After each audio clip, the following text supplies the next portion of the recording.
Torshavn radio. This is pleasure craft Arctica on channel 16. And currently both of our engines have shut down and we have no maneuverability and no engine power. And also the anchoring conditions here are very bad. Alright everyone, so the following video I have to mention that it is not educational material, it's just a depiction of what happened one day out on the water, and it's a situation that you might encounter at some point during your boating lives. And it's actually quite funny and also a little bit embarrassing because we thought that we are having like a very complex problem, and it turned out in the end to be something very simple. So I hope you have fun watching. Let's roll the video. We are here in Torshavn, Faroe Islands, and we've only spent a couple of days here. We wanted to stay longer, but now the weather window for the crossing to Iceland just looks so good that we are going to use it. And yeah, we have because we need to do COVID tests and so on, so it gets quite complicated. And it's just easier to do all of that here in Torshavn. So we have that done. We're gonna go to Vestmanna, which is just 20 miles away. It's a harbor on the other side of Iceland, other side of Faroe Islands. And then we are gonna start on our passage tomorrow. We have Miska here with us, so we are 3 right now. And it should be a good one. The weather forecast looks good. But now we really have to get going quite quickly because the currents here around Faroe Islands are massive and we need to catch the right kind of current to go to Vestmanna.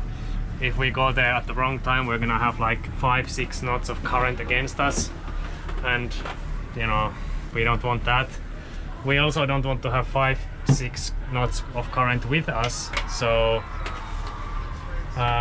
we are gonna go now because it looks nice.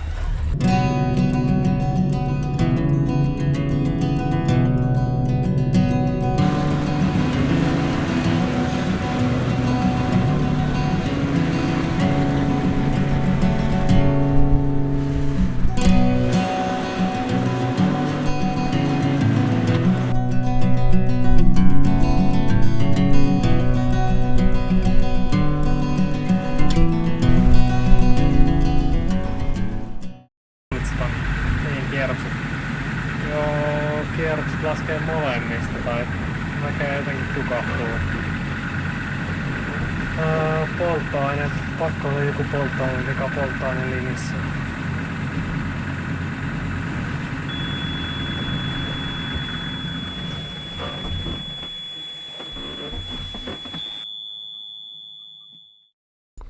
It is at this point when both of the engines shut down and we are drifting. We are around half a mile away from the shore. The water is extremely deep, even close to the shore, but we still prepare for possible emergency anchoring. Joo, laitoin liivit päälle ja käy ottamassa. Ankkurista narut pois valmiiksi, jos tarvitaan.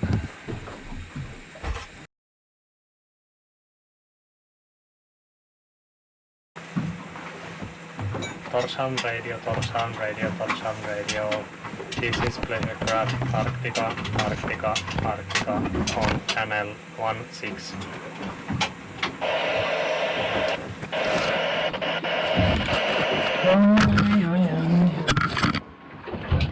Torshavn radio. This is Arctica on channel 16.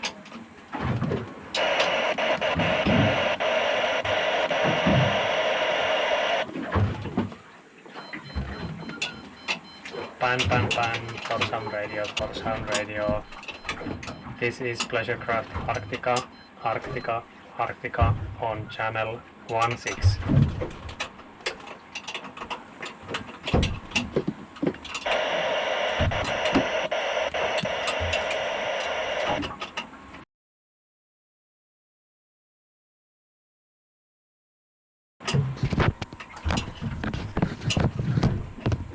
Yes, hello, this is Juho calling from our boat Arctica. Do you hear me well? Yes, okay, listen, so we are in the Faroe Islands in our boat. We are motoring approximately halfway between Torshavn and Vestmanna. And currently both of our engines have shut down and we have no maneuverability and no engine power. And also the anchoring conditions here are very bad. So we have some kind of an engine fuel problems and we are currently drifting. And we have tried to talk to the local Torshavn radio on VHF and we can hear them, but for some reason they cannot hear us properly. Maybe it's because we are close to this big cliff here. Yes, we are 3 people on board. And we are not in immediate danger right now, but like I said, we are drifting. We are half a mile away from the land. And currently it looks like we are drifting away. We're drifting away from the shore, but the currents are changing soon. So basically at this point we are requesting assistance to tow the boat. And we are currently trying to fix the engines and troubleshooting that. Yes, the boat name is Arctica Alpha Romeo Kilo Tango India Kilo Alpha. Yes, basically we are drifting. We are around half a mile away from the land currently, and currently it looks like we are drifting away from the land, but the currents are changing soon here, and we have some sail power as well, but currently we are not able to sail away. We are trying to fix the problem with our engines, but I'm not sure how long it will take. And 3 souls on board, yes, 3 people. Yeah. So if you can maybe just give him my number. I will keep this cell phone open and give my number to Torshavn radio and they can call me, because currently we don't have VHF contact, we can't reach them with VHF. Yes.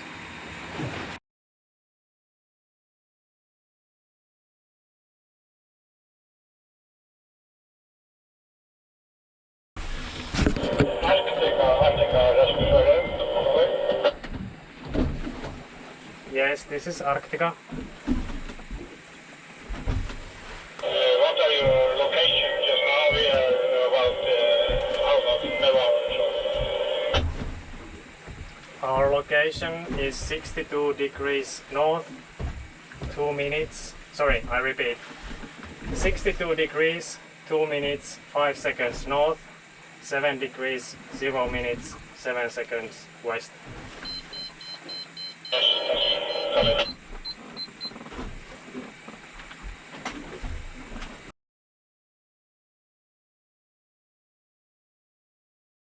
Kokeile startata paaran puolen kone. Eli tää Joo, ei tarvii hetkeä. suoraan vaan. Joo. Enemmän.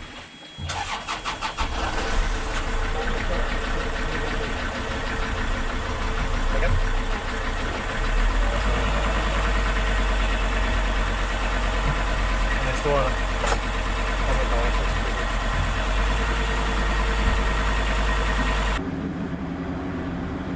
Moottorit rullaa taas. So approximately half an hour after the initial problem, I've changed the main fuel filter and bled the whole fuel line and both of the engines. Now both of the engines seem to be running again, and right about at the same time the rescue vessel arrives. The main filter seemed clean and I'm not really quite sure if we've actually fixed the problem, so we asked the rescue vessel to accompany us into the harbor. There's a lot of current in this area and we are moving at around 11 knots since we have 4 to 5 knots of current with us. Once we arrive in Vestmanna, it's time to open the diesel day tank and see if we find any more clues. Otetaan sitten veikkauksia kaikilta, että onko puhasta vai likasta dieseliä? Sanoisin, että crystal clear. Crystal clear. Mitä Sohvi veikkaat? Sohvi. Mitä? Mäkin veikkaan, että on puhasta. Katsotaan kohta, ollaanko kaikki väärässä vai oikeassa. Aha, toi on. Jotain pohjalla, mutta toi diesel itsestään näyttää ihan hyvältä. Mutta mitä vittua, tää tänkkä on ihan tyhjä. Mutta ei se nyt siitä, tai onko se voinut imasta filtteriin ilmaa? Missä se on se otin? Kato, kun tuollahan on noin, mistä se ottaa, sehän on imennyt ilmaa tuolta. Tuolta se ottaa sen dieselin. Tuolta nurkasta. Niin. So in the end, the problem was that our fuel gauge was not working and we simply ran out of fuel. When we were sailing, the boat was heeled over, which meant that the fuel intake lines inside the tank were above the liquid level, and there was air going into the fuel lines, and then at some point the air found itself into the engines, and then the engines shut down. And then when we had this problem, I changed the main filter and I bled the fuel lines, which means that I removed the air from the fuel lines. And at that point we were also level, so we were not heeled over anymore, and that's why we were getting diesel from the tank still, because there was a little bit left in there. And that's why everything appeared to be working. So it seemed like the filter change fixed the problem, even though the filter wasn't the problem itself.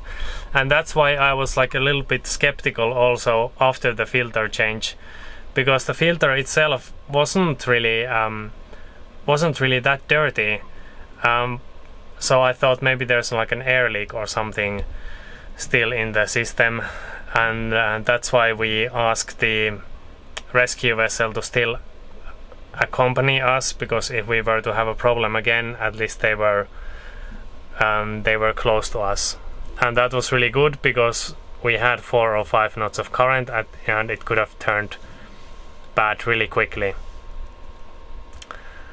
So obviously I was a little bit dumb, because I didn't realize this fuel shortage problem while we were fixing things. The thing is, we have an electronic fuel gauge, and it appeared to be working just fine, because when the boat was rolling in the waves, then also the liquid level in the tank, you know, it's going up and down a little bit with the waves, and the fuel gauge was showing half a tank, and also the fuel gauge was going like a little bit up and down like it's supposed to do in the waves. And I had no reason to suspect that the fuel gauge is not working. And our fuel gauge is electronic. The sender unit inside the tank is electronic, so it has no moving parts. A lot of the fuel gauges have these floats that float on the top of the liquid. And those are like prone to breakage, because they have like mechanical parts, and maybe they get rusty or they just get stuck or whatever. But I knew that our fuel gauge or the fuel sender is electronic, so I had like this false sense of security, thinking that it was working. So I should have just put more fuel into the tank and we would have been fine. But let's talk a little bit more about other mistakes that we did, and also other problems that we had with the boat and its fuel system.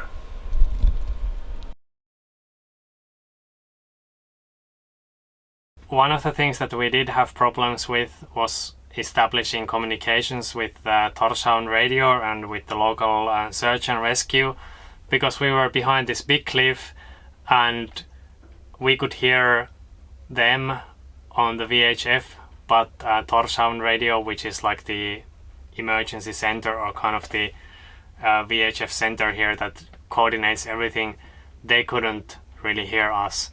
So in the end I ended up calling them on my cell phone, and that actually worked really well.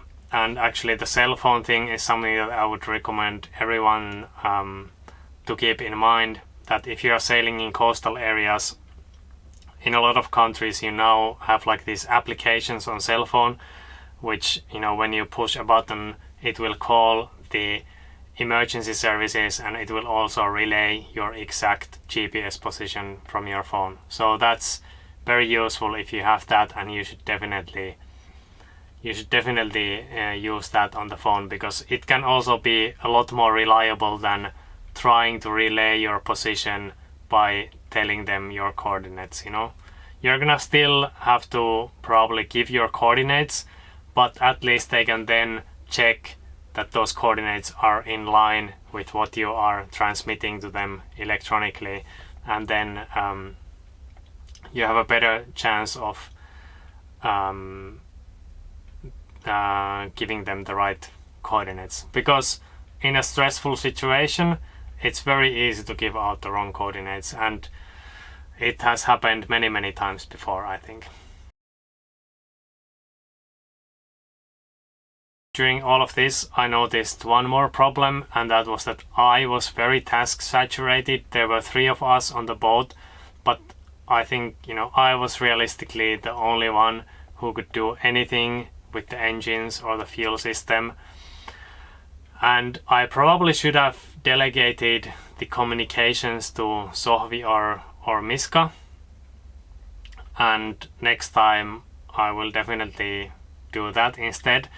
But I was a little bit worried that they might not be able to relay the correct information to the emergency services, and I was also a little bit afraid that they might not be able to relay kind of the severity level of our situation correctly, because I didn't want to have like 2 Coast Guard helicopters circling us or something like that, you know, because I knew we are the people in the boat. We were okay, there was nothing wrong with us, we were not going to sink, at least not immediately. The worst that could happen to us was that we would end up on the rocks in you know, in a pretty easy or a moderate sea state. So we were gonna be fine. The only thing we pretty much needed was basically just a tow for the boat. We just needed to be towed.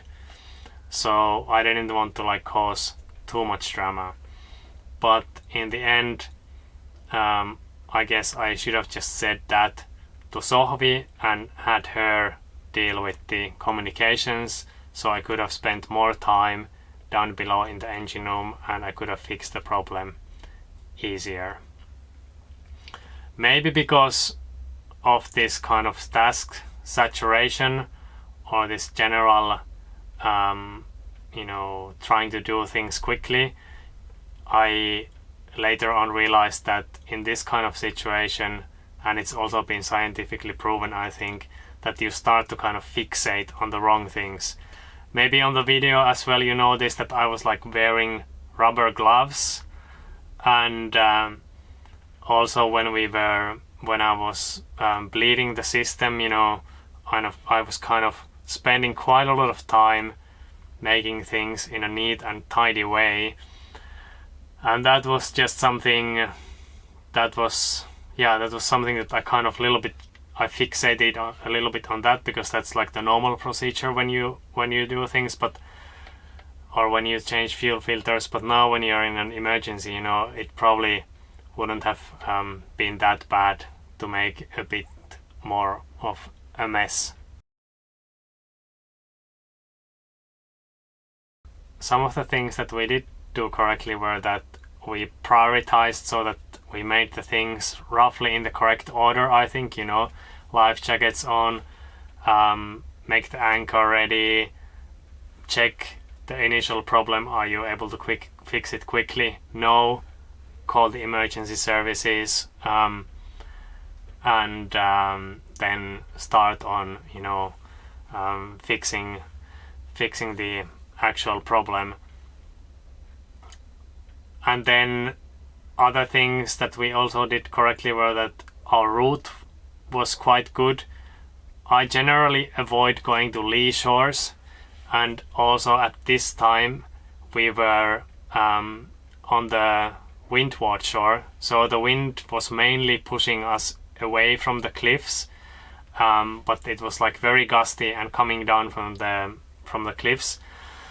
So the wind was not really going to push us into the cliffs, and this is something that I think many people don't take into account, especially if you are motoring, is that at some point, if you spend enough hours out there on the water, things are going to go wrong.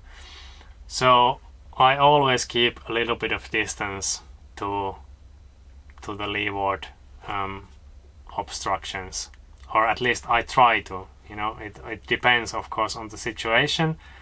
But in a new place like this, where I know there's currents and so on, I don't really go that close, even though it would be nice for the YouTube video shots. Both of the engines are on the same fuel line. When you have two engines, to me it doesn't make sense to have them set up so that they get fed by the same fuel line, because if you have a problem in the fuel line, for example an air leak, air getting into the fuel line, which is not that uncommon, then both of the engines will shut down, and that kind of negates the usefulness of a twin engine system. So the way that it's set up right now is not really a good way to do it, but that's how the previous owner did it. Maybe he did it because he did like some crazy missions in the Arctic, and it had something to do with like keeping the fuel system from clogging up because of cold temperatures. He might have had like a filter heating setup installed or something like that. I don't really know. There must be some kind of reason why the system is set up like it's set up right now, but it's not really a good system. If the engines had been on separate fuel lines and both of the engines quit because of a fuel problem, then you would immediately know that there's no fuel in the day tank, despite of what the fuel gauge is showing. So had the engines been set up in a better way, we would have had much easier time troubleshooting the problem. There's also some other problems with the fuel system, and here's like a thing that I did do correctly, was that when I came to the boat and I noticed that the fuel lines coming from the day tank and leading into the engines, the system was kind of complicated, and it's not really easy to get a good overview. I marked all of the lines so I knew what each of them was doing, and it's easy to follow the flow of the diesel through the system now. So that's a good thing that I did. One thing that I haven't done yet is that the connection from the one thing that I should do still is the connection for the diesel heater. We have an Eberspecher forced air diesel heater, and the fuel input line for that diesel heater is just teed off from the main fuel line for the engines. So what that means is now that if, for example, the Eberspecher fuel pump, which is just a small electric fuel pump, if that has a problem or starts leaking air, then it will leak air into the system and to the engines. Or if there's any kind of problem with the heater, it might manifest itself in the engines as well, and that's obviously not good. So what I'm going to do is probably just either run a completely separate fuel line for the Eberspecher, or then a more simple solution would be to just add a valve where the connection is teed off. Add a valve after the T so that you can close the valve when you are not using the heater, but when you are using the engines. Teeing off the diesel heater fuel line like this from the engine fuel line is quite normal. I've seen a lot of people do that, but that's not something that I would really do myself.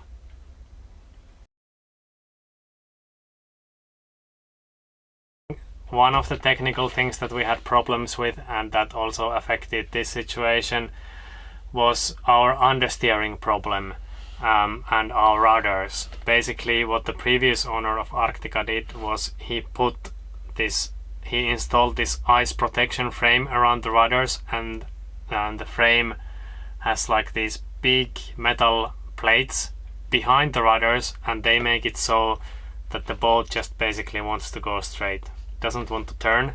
So that made it so that we were not really able to sail ourselves away from this situation, and it actually makes it so that it's even hard to maneuver the boat with just one engine. So at this point we've actually decided that Faroe Islands is probably a pretty good place to get that fixed. There's a good shipyard here, and we need to do some major welding work and metal work to do that. So we are gonna have to do that over here, I think, and I think that's also going to be the theme of our next video. So if you want to see if we ever make it to Iceland, hopefully we still make it this winter, then subscribe and place your bets. We'll see how we do. I'll see you all again in the next video. Bye bye.